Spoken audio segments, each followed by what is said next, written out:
स्वागत है आपका हमारे हिंदी पॉडकास्ट आरंभ एक कोशिश में।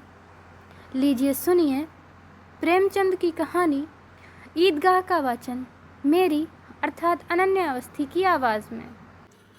रमज़ान के पूरे 30 रोज़ों के बाद ईद आई है। कितना मनोहर, कितना सुहावना प्रभात है। वृक्षों पर कुछ अजीब हरियाली है, खेतों में कुछ अजीब रौनक है, आसमान पर कुछ अजीब लालिमा है। आज का सूरज देखो, कितना प्यारा, कितना शीतल है, मानो संसार को ईद की बधाई दे रहा है। गांव में कितनी हलचल है, ईदगाह जाने की तैयारियां हो रही हैं। किसी के कुर्ते में बटन नहीं है, पड़ोस के घर से सुई तागा लेने दौड़ा जा रहा है। किसी के जूते कड़े हो गए हैं, उनमें तेल डालने के लिए तेली के घर भागा जाता है। जल्दी जल्दी बैलों को सानी पानी दे दें, ईदगाह से लौटते लौटते दोपहर हो जाएगा। 3 कोस का पैदल रास्ता, फिर सैकड़ों आदमियों से मिलना भेंटना, दोपहर से पहले लौटना असंभव है। लड़के सबसे ज़्यादा प्रसन्न हैं। किसी ने 1 रोज़ा रखा है, वह भी दोपहर तक, किसी ने वह भी नहीं। लेकिन ईदगाह जाने की खुशी उनके हिस्से की चीज़ है। रोज़े बड़े बूढ़ों के लिए होंगे, इनके लिए तो ईद है। रोज़ ईद का नाम रटते थे, आज वह आ गई। अब जल्दी पड़ी है कि लोग ईदगाह क्यों नहीं चलते। इन्हें गृहस्थी की चिंताओं से क्या प्रयोजन। सेवइयों के लिए दूध और शक्कर घर में है या नहीं, इनकी बला से, ये तो सेवइयाँ खाएंगे। वे क्या जाने कि अब्बा जान क्यों बदहवास चौधरी कायम अली के घर दौड़े जा रहे हैं। उन्हें क्या खबर कि चौधरी आज आंखें बदल ले तो ये सारी ईद मुहर्रम हो जाए। उनकी अपनी जेबों में तो कुबेर का धन भरा हुआ है। बार बार जेब से अपना खजाना निकाल कर गिनते हैं और खुश होकर फिर रख लेते हैं। महमूद गिनता है 1, 2, 10, 12, उसके पास 12 पैसे हैं। मोहसिन के पास 1, 2, 3, 8, 9, 15 पैसे हैं। इन्हीं अनगिनती पैसों में अनगिनती चीज़ें लाएंगे, खिलौने, मिठाइयाँ, बिगुल, गेंद और जाने क्या क्या।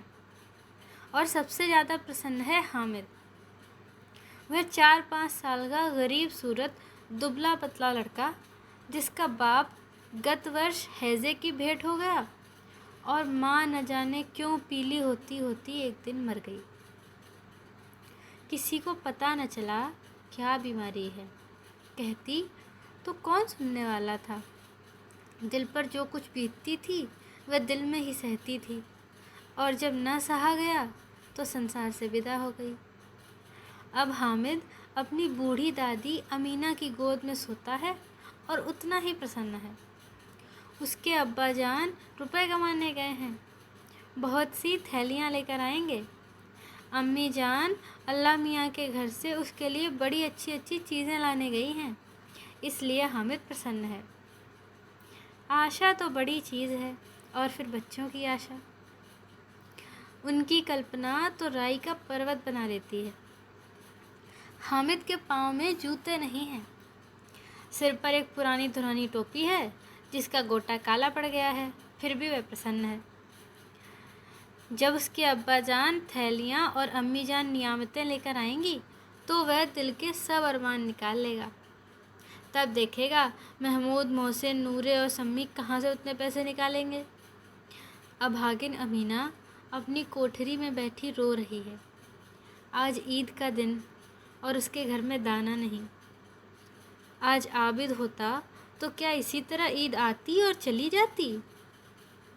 इस अंधकार और निराशा में वह डूबी जा रही है। किसने बुलाया था इस निगोड़ी ईद को। इस घर में उसका काम नहीं।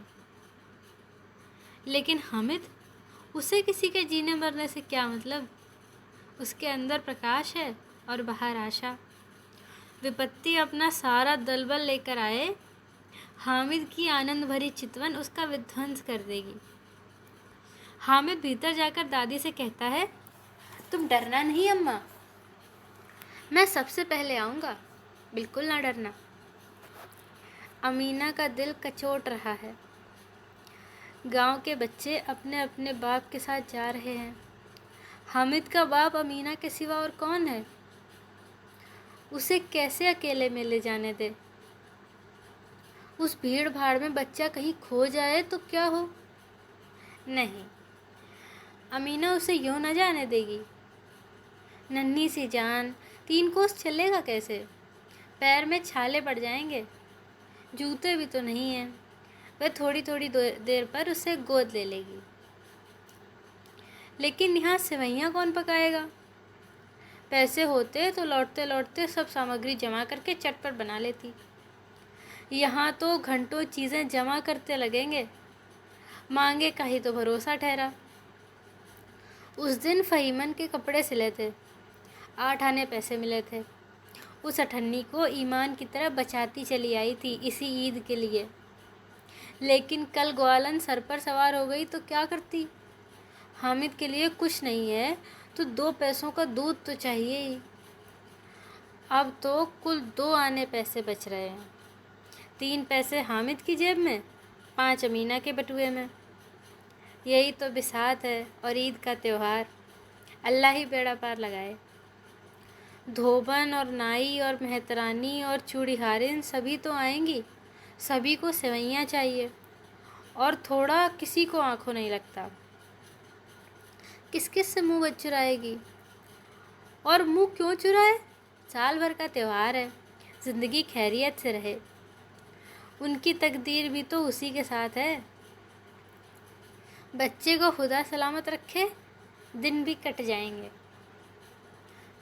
गांव से मेला चला और बच्चों के साथ हामिद भी जा रहा था। कभी सबके सब दौड़कर आगे निकल जाते, फिर किसी पेड़ के नीचे खड़े होकर साथ वालों का इंतज़ार करते। ये लोग क्यों इतना धीरे धीरे चल रहे हैं? हामिद के पैरों में तो जैसे पर लग गए हैं। वह कभी थक सकता है? शहर का दामन आ गया। सड़क के दोनों ओर अमीरों के बगीचे हैं। पक्की 4 दीवारी बनी हुई है। पेड़ों में आम और लीचियाँ लगी हुई हैं। कभी कभी कोई लड़का कंकड़ी उठाकर आम पर निशाना लगाता है। माली अंदर से गाली देता हुआ निकलता है। लड़के वहाँ से एक फलांग पर हैं, खूब हंस रहे हैं। माली को कैसा उल्लू बनाया है। बड़ी बड़ी इमारतें आने लगीं। ये अदालत है, ये कॉलेज है, ये क्लब घर है। इतने बड़े कॉलेज में कितने लड़के पढ़ते होंगे? सब लड़के नहीं हैं जी, बड़े बड़े आदमी हैं सच। उनकी बड़ी बड़ी मूछें हैं। इतने बड़े हो गए हैं, अभी तक पढ़ने जाते हैं। न जाने कब तक पढ़ेंगे और क्या करेंगे इतना पढ़कर। हामिद के मदरसे में तो 2-3 बड़े लड़के हैं, बिल्कुल 3 कौड़ी के। रोज़ मार खाते हैं, काम से जी चुराने वाले। इस जगह भी उसी तरह के लोग होंगे और क्या। तो आज के लिए बस इतना ही। आगे की कहानी जानने के लिए सुनते रहिए आरंभिक कोशिश। धन्यवाद।